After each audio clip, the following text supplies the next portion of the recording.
hadir di tengah-tengah Engkau Tuhan pengasih penyayang Engkau.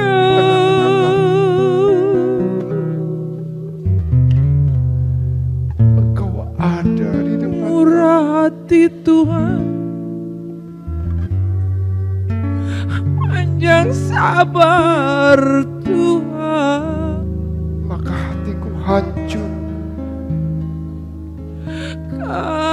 Kasihanilah aku,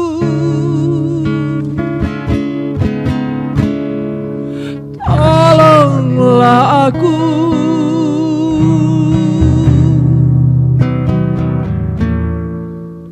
Kasihanilah aku, ampunilah.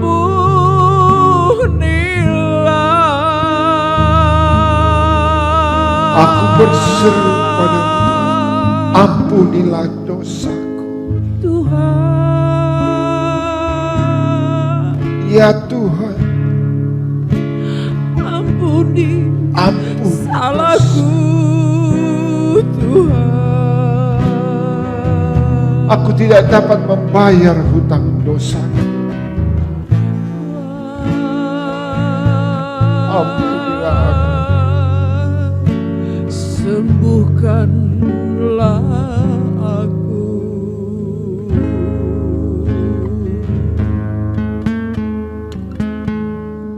Akuilah Tuhan saudaraku, bahwa Dia adalah penguasa atas hidupmu.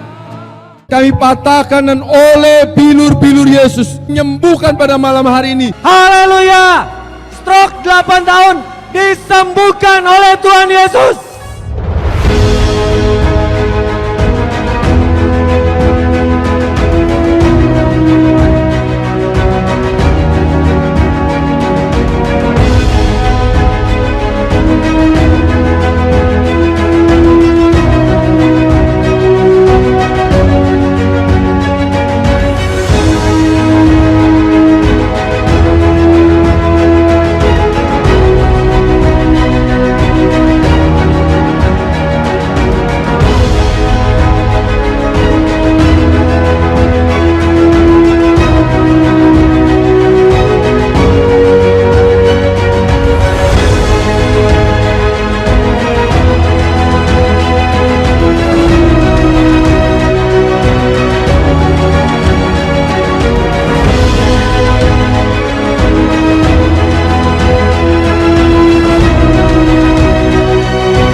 So when we are afraid, we put our trust in God. Jesus loves you and He hears you.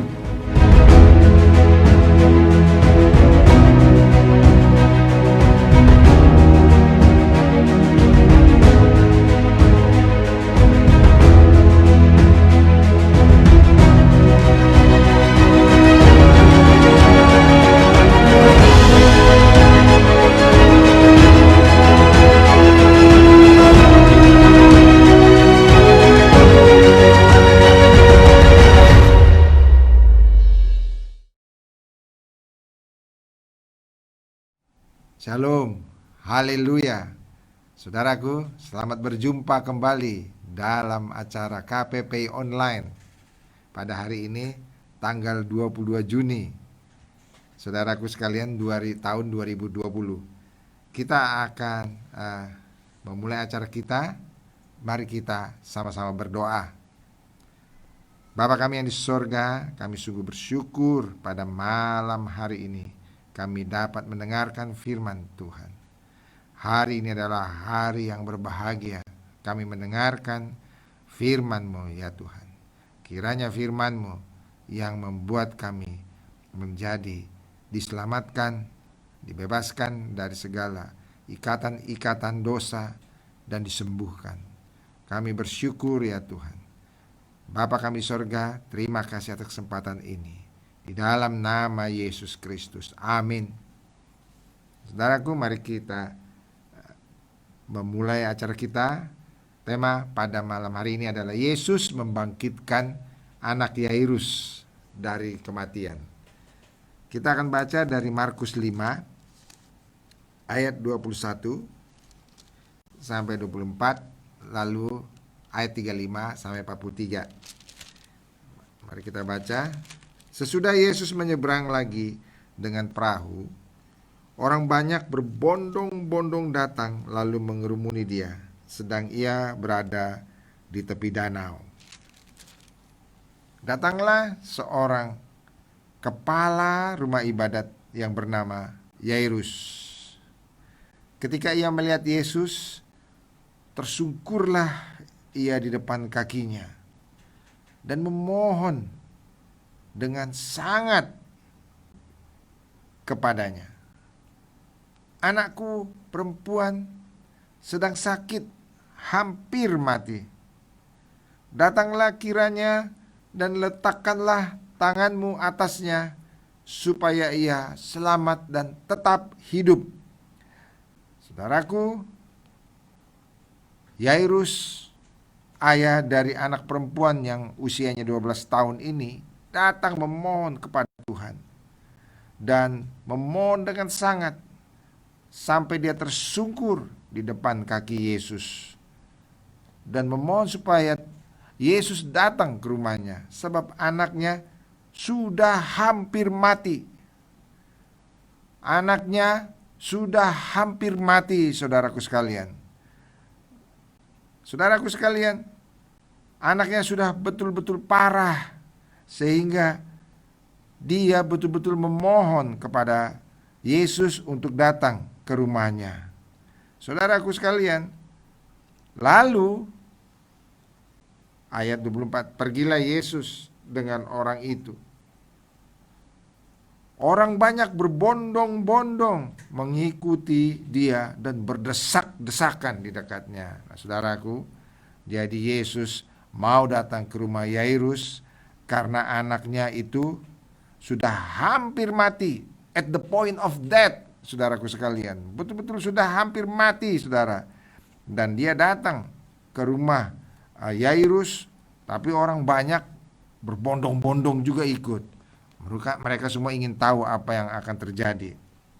Ya, saudara-saudaraku sekalian, kalau ayat 25 sampai dengan ayat 34, maka itu cerita tentang di tengah jalan bahwa Yesus itu menyembuhkan seorang perempuan yang sakit pendarahan 12 tahun, karena perempuan ini sangat beriman, memegang ujung jubahnya Yesus. Nah, saudaraku sekalian, mari kita lanjutkan lagi.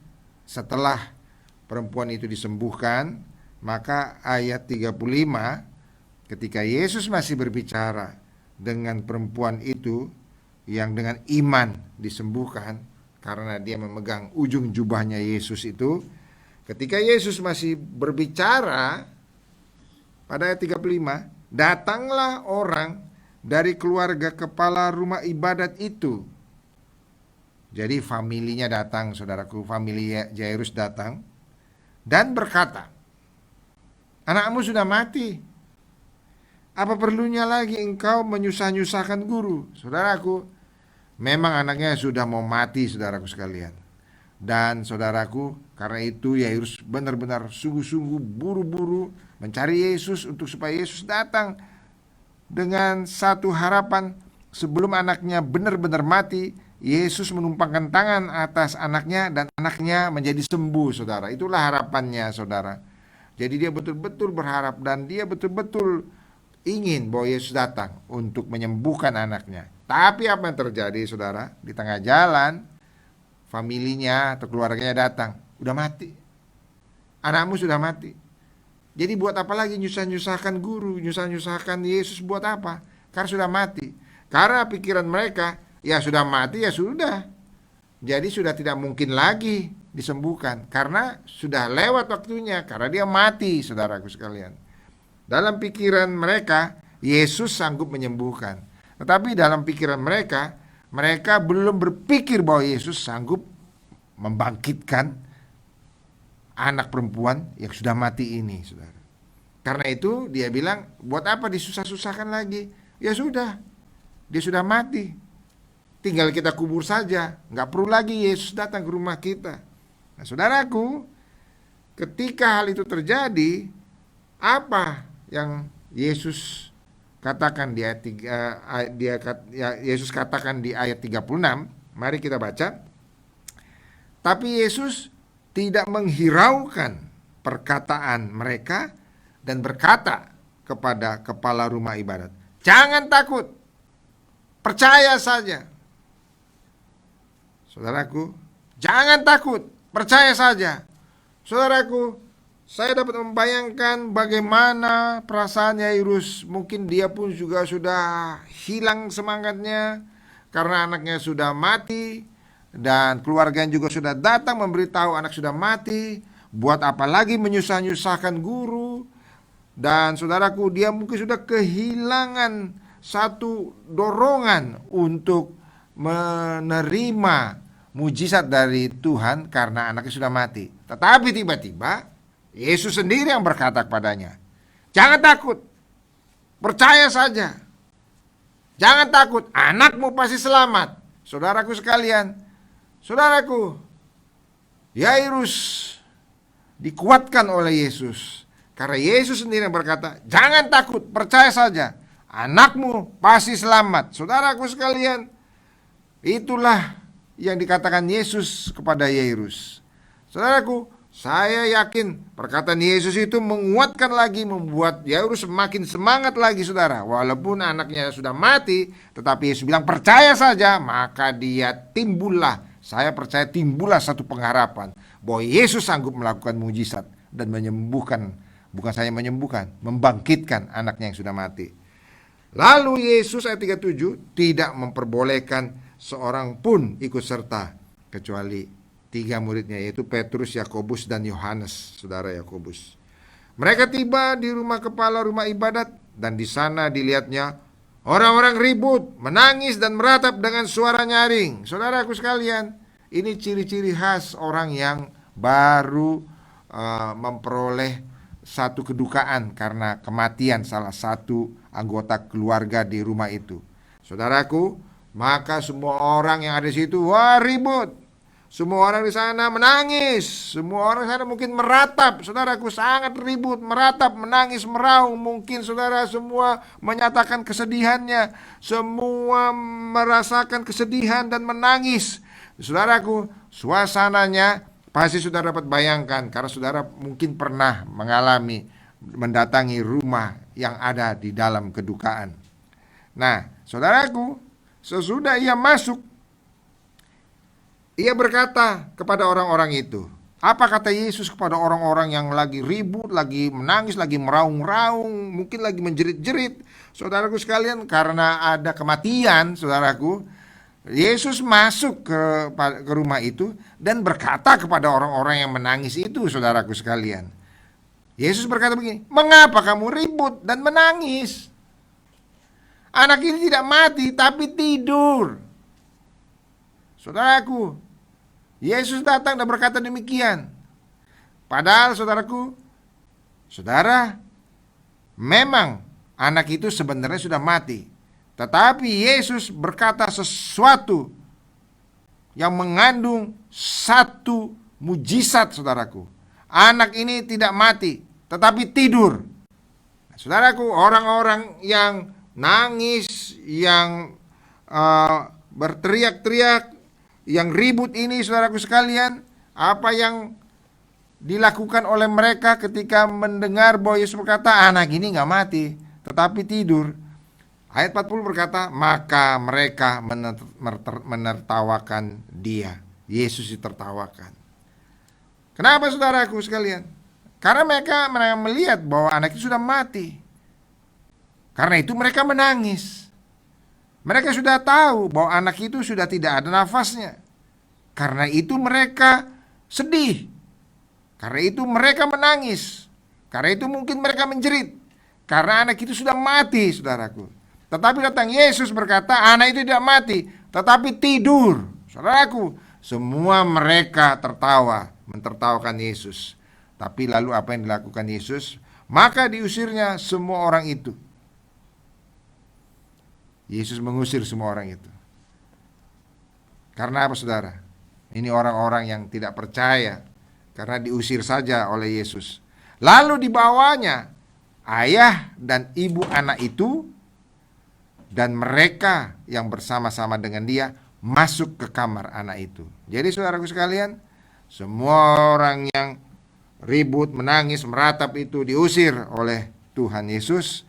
Lalu yang dibawa masuk ke dalam kamar, tinggal ayahnya, tinggal ibunya, dan ketiga muridnya tadi, saudaraku sekalian. Nah, saudaraku, maka Yesus bersama-sama dengan orang yang percaya akan adanya mujizat itu datang ke kamar di mana mayat anak perempuan itu sedang dibaringkan. Nah, saudaraku sekalian, ayat 41. Lalu dipegangnya tangan anak itu. Katanya, talitakum, yang berarti, hai anak, aku berkata kepadamu, bangunlah. Seketika itu juga anak itu bangkit berdiri dan berjalan. Sebab umurnya sudah 12 tahun. Jadi bisa berjalan sendiri, saudara. Semua orang yang hadir sangat takjub. Dengan sangat dia berpesan kepada mereka supaya jangan seorang pun mengetahui hal itu. Lalu ia menyuruh mereka memberi anak itu makan. Saudaraku, kita lihat di sini bagaimana Yesus melakukan satu mujizat. Banyak yang tidak percaya ketika Yesus bilang anak itu tidak mati, tapi tidur. Saudaraku sekalian, banyak yang tidak percaya. Tetapi Yesus akhirnya masuk ke kamar anak perempuan ini dengan 2 orang tuanya dan 3 muridnya. Saudaraku, 5 orang ini siap untuk menerima mujizat. Mereka menyiapkan hati percaya bahwa ada mujizat. Saudaraku sekalian, perlu sekali seperti orang tua dari anak ini yang siap menerima mujizat. Saudara, kenapa? Karena Yesus sanggup melakukan mujizat. Saudaraku sekalian, kalau Yesus datang pada hari ini pada kita dan berkata, anak ini tidak mati, tapi tidur. Saudaraku sekalian, padahal kita tahu bahwa anak itu sudah mati, saudaraku sekalian. Saudaraku, marilah kita juga belajar percaya seperti kedua orang tua anak ini, saudara. Dan Yesus akhirnya membangkitkan anak ini dari kematiannya. Yesus melakukan mujizat. Saudara, kenapa Yesus dapat melakukan mujizat? Kenapa Yesus dapat membangkitkan orang mati? Karena dia adalah Allah itu sendiri, saudara. Dia adalah Allah sendiri yang datang ke muka bumi ini, mau menjadi manusia, sama seperti kita. Dia mengalami segala kehidupan sama seperti manusia. Dia harus makan, dia harus minum, dia harus tidur, dia harus bekerja, dia harus belajar, dia harus melakukan segala sesuatu seperti manusia. Saudaraku sekalian, kenapa? Karena dia mau datang ke muka bumi ini. Untuk apa, saudaraku sekalian? Untuk apa Allah mau datang ke muka bumi ini? Kenapa Allah mau datang ke muka bumi ini dan mau menjadi manusia? Karena saudaraku, karena Allah sangat mengasihi kita. Dia sangat mengasihi kita. Dia mau menyelamatkan kita. Saudaraku, Yohanes 3 ayat 16 berkata, karena begitu besar kasih Allah akan dunia ini. Begitu sayangnya Allah kepada kita, saudaraku sekalian. Sehingga dikatakan karena begitu besar kasih Allah akan dunia ini, sehingga barang siapa yang percaya kepadanya tidak akan binasa, melainkan beroleh hidup yang kekal. Saudara, karena kasihnya lah Yesus datang ke muka bumi ini. Karena kasihnya Allah mau datang menjadi manusia ke muka bumi ini. Untuk apa, saudara? Untuk supaya kalau kita percaya kepadanya, maka saudaraku, kita akan memperoleh keselamatan. Maka saudaraku, kita akan diampuni. Kita akan ditebus segala dosa-dosa kita. Saudaraku sekalian, itulah sebabnya kenapa Allah mau datang. Dan Allah datang menjelma menjadi manusia. Dan Yesus namanya. Kalau kita melihat Yesus, maka kita melihat kasih Allah kepada manusia. Kalau kita melihat Yesus dengan apa yang dikerjakannya, maka membuat kita bisa mengenal Allah, saudaraku. Kalau mau melihat kesabaran Allah kita, lihatlah Yesus yang sabar selama dia hidup di muka bumi ini. Kalau kita mau melihat bagaimana pengampunan Allah kepada kita, maka lihatlah Yesus yang mau naik ke kayu salib untuk mengampuni kita. Kalau kita mau melihat pengampunan Allah kepada manusia, mari kita lihat bagaimana Yesus mengampuni orang yang menyalibkan dia. Saudaraku, dia tidak mendendam, dia malah mengampuni dan memohon kepada Allah Bapa untuk supaya Tuhan mengampuni mereka yang telah melakukan kejahatan baginya.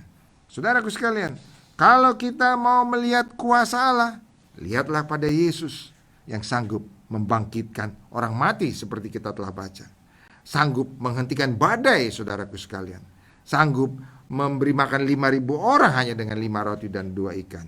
Saudaraku sekalian, dan kalau kita mau melihat bagaimana Allah mau menebus dosa kita, marilah kita melihat Yesus yang mau naik ke kayu salib untuk mau mati bagi kita, menebus dosa kita.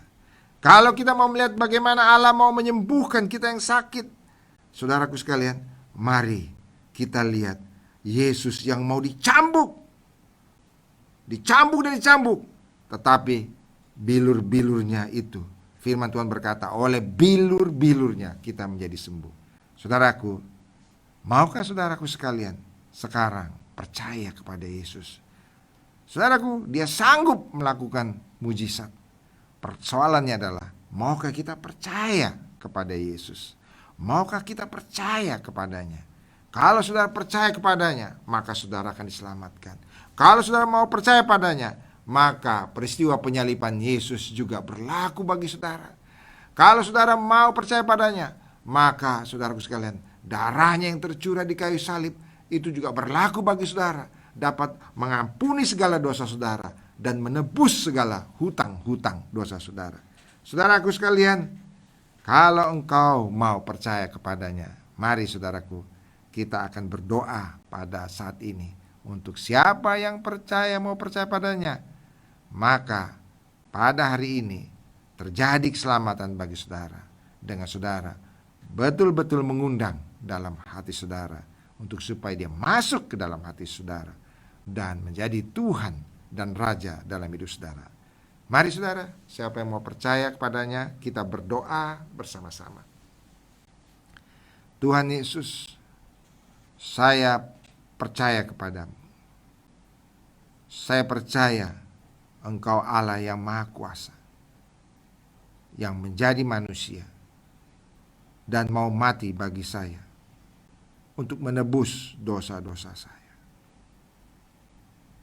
Terima kasih ya Tuhan Yesus. Ampunilah dosa-dosa saya. Masuklah ke dalam hati saya.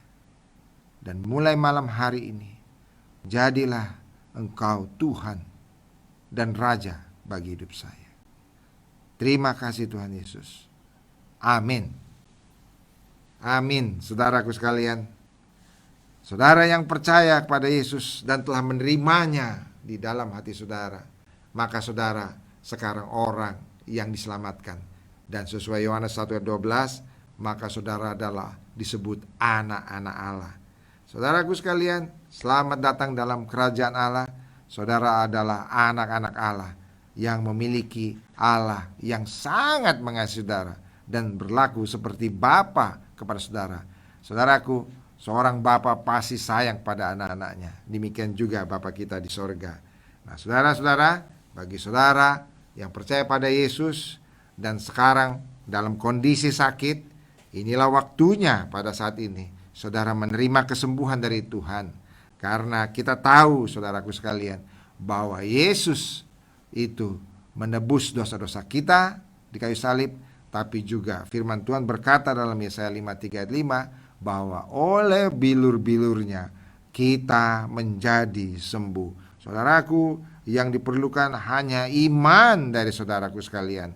Kita memerlukan iman. Kita tahu bahwa Yesus itu sangat berkuasa. Kita tahu, kita lihat bagaimana orang mati, anak perempuan 12 tahun ini bisa dibangkitkan oleh Yesus. Semua orang sudah nangis, semua udah meraung-raung, meratap. Saudaraku sekalian, semua riuh rendah menangisi anak ini. Tapi datang Yesus, Yesus bilang, anak itu tidak mati, tapi tidur, saudaraku. Dan itu adalah satu mujizat. Karena Yesus membangkitkan dia, memang seperti membangkitkan orang yang tidur, saudaraku sekalian. Saudaraku sekalian, Yesus sanggup melakukan mujizat. Yesus adalah sanggup. Kenapa? Karena dia adalah Allah yang turun ke muka bumi ini. Dia sanggup. Dan firman Tuhan berkata, oleh bilur-bilurnya, saudaraku dan saya disembuhkan. Saudara, persoalannya bukan pada Yesus, tapi pada kita. Percayakah kita? Percayakah pada malam hari ini? Atau percayakah pada saat saudara mendengar siaran ini, saudara percaya bahwa saya disembuhkan oleh Yesus? Yesus Maha Kuasa. Yesus adalah anak Allah sendiri. Dia sanggup melakukan segala mujizat. Saudaraku, ketika dia dan murid-muridnya ada dalam perahu dan badai menerjang sehingga perahu itu hampir karam, dia hanya cukup dengan 2 perkataan, diam dan tenanglah, saudaraku sekalian. Maka badai pun diam dan tenang, saudaraku sekalian. Siapa yang dapat melakukan hal itu? Hanya Allah yang sanggup menguasai, saudaraku, alam ini. Hanya Allah yang sanggup membangkitkan orang mati, saudaraku sekalian. Saudaraku sekalian, karena itu marilah beriman, percaya. Mari, kalau saudara sakit, percayalah pada malam hari ini, saudara disembuhkan oleh Tuhan. Kalau saudara sakit, saudaraku sekalian, pada dada saudara, jantung saudara, saudara percaya, tumpangkan tangan pada dada saudara untuk disembuhkan. Kalau saudara sakit COVID-19, saudara percaya, saudara disembuhkan oleh Yesus, saudaraku sekalian. Kalau saudara sakit pada kaki saudara atau pada lutut saudara, saudara jamah lutut saudara, percaya bahwa Yesus sanggup menyembuhkan saudara. Kalau saudara sakit, mungkin pada perut saudara ada benjolan-benjolan yang membuat sakit, saudaraku sekalian. Percayalah bahwa pada malam hari ini benjolan itu bisa lenyap, saudaraku sekalian. Apapun yang ada pada tubuh saudara, Yesus sanggup menyembuhkan. Karena Yesus adalah Allah sendiri, saudaraku sekalian. Apa yang tidak dapat dilakukan oleh Allah, saudaraku sekalian, Dia dapat melakukan segala sesuatu. Persoalannya adalah kita. Dan Yesus pernah berkata, tidak ada yang mustahil bagi orang yang percaya kepada Allah. Amin, saudara. Percayalah kepada Yesus pada malam hari ini. Percayalah. Mari, saudaraku sekalian, tumpangkan tangan di tempat di mana saudara sakit, saudara. Kita akan berdoa bersama-sama. Saya akan memimpin saudara dalam doa. Dan saudara berdoa dengan iman. Saudara tidak memerlukan apa-apa. Saudara hanya memerlukan iman. Saudaraku, mari kita berdoa sekarang. Tuhan Yesus, kami percaya kepadamu. Firman-Mu berkata oleh bilur-bilur Yesus, maka kami disembuhkan. Karena itu kami percaya firman itu sekarang berlaku bagi kami. Oleh bilur Yesus kami disembuhkan. Segala sakit penyakit pada tubuh kami, baik pada dada kami, pada tangan kami, pada kaki kami, pada lutut kami, atau pada jantung kami, disembuhkan oleh Tuhan. Kalau kami sakit COVID-19, disembuhkan oleh Tuhan. Di dalam nama Tuhan Yesus, oleh bilur Yesus, aku menjadi sembuh. Oleh bilur Yesus, aku menjadi sembuh. Terima kasih Tuhan Yesus. Amin. Amin, saudaraku sekalian. Amin. Puji Tuhan. Hanya Yesus yang sanggup menyembuhkan saudara. Hanya di dalam namanya terjadi kesembuhan. Puji Tuhan, saudaraku. Puji Tuhan atas kesembuhan saudara. Saya teringat waktu KPP yang terakhir, di mana ada yang sembuh dan dia memberikan kesaksiannya, dia kirim videonya, saudaraku sekalian. Saya percaya juga saudara disembuhkan oleh Tuhan. Bagi saudara yang sembuh, saudara, jadilah berkat bagi orang lain. Bagi saudara juga yang sembuh dan mau menyaksikannya kepada kami, silakan hubungi call center yang tertera pada layar, baik dalam bahasa Indonesia ataupun dalam bahasa Inggris. Saudara bisa kirimkan juga video kesaksian saudara kalau saudara mau. Bagi saudara-saudara yang mau didoakan lebih lanjut karena saudara rindu mengenal Tuhan, saudara juga bisa menghubungi call center. Saudara bisa bertanya di sana dan tim dari call center dengan senang hati akan membantu saudara. Atau bagi saudara yang merasakan, saya belum sembuh secara tuntas, tapi saya rindu untuk sembuh secara tuntas, saudara bisa menghubungi call center juga untuk didoakan lebih lanjut. Saudaraku, percayalah, Yesus sanggup menyembuhkan saudara. Saudaraku, kita akan mengakhiri KPPI online pada hari ini. Tuhan memberkati saudara semua. Sampai jumpa lagi di acara KPP online yang akan datang.